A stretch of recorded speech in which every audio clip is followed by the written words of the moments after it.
Hello mga Lods! Kain tayo! Burger steak! Sariling version nito ha. Pero sinisiguro ko sa inyo, ang burger steak namin, sariling version, mas masarap pa sa Jollibee. Burger steak ala dyan yan.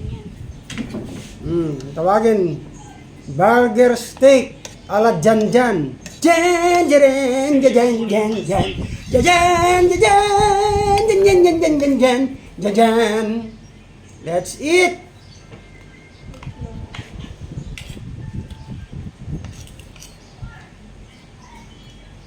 Tapos,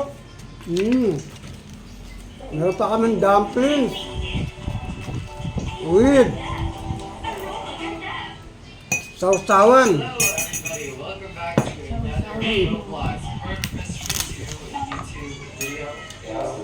Hindi kami puro sardinas lang. Pero, marami pa rin kami sardinas.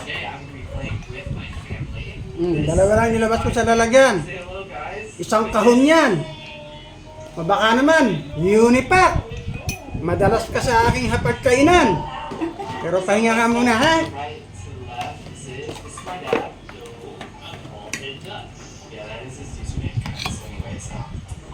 Yung burger steak na niluto ng aking anak, masarap.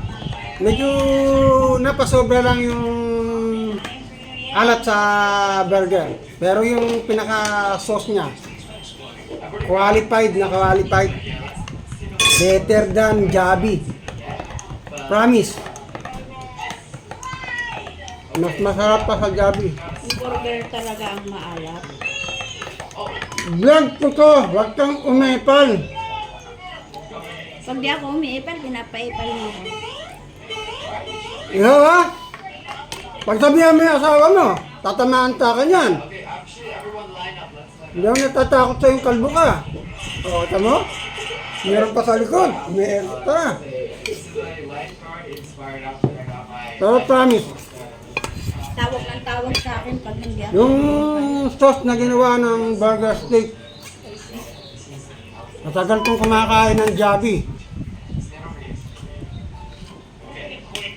Sabi ko, this is better than Jollibee.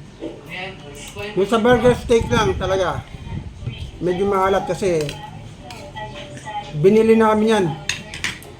Ang pangalan ng ano yan, maalat. Hala, ang daming kain. Yung pangalan yan, yung ano, Doc, pabalik.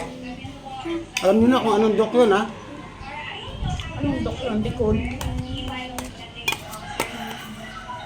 Yung tatak ng burger steak na binili namin, Doc, Maalat. maalat. Pero yung pinaluto ko, ang sarap talaga ng pagkakaluto ng sauce. Gravy. Yung pinaka-gravy niya. Better than Jollibee. Better. You know what's Hindi better? nalamangan dyan yung pagluluto mo ng gravy. Sabi mo kasi hindi mo makuha yung lasa ng Jollibee gravy. Explain what you're wearing. Explain what I'm wearing. Okay. Pag gumagawa ka eh.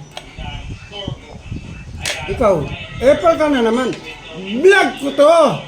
Bakit pa kayo? Ikaw, kalbo ha?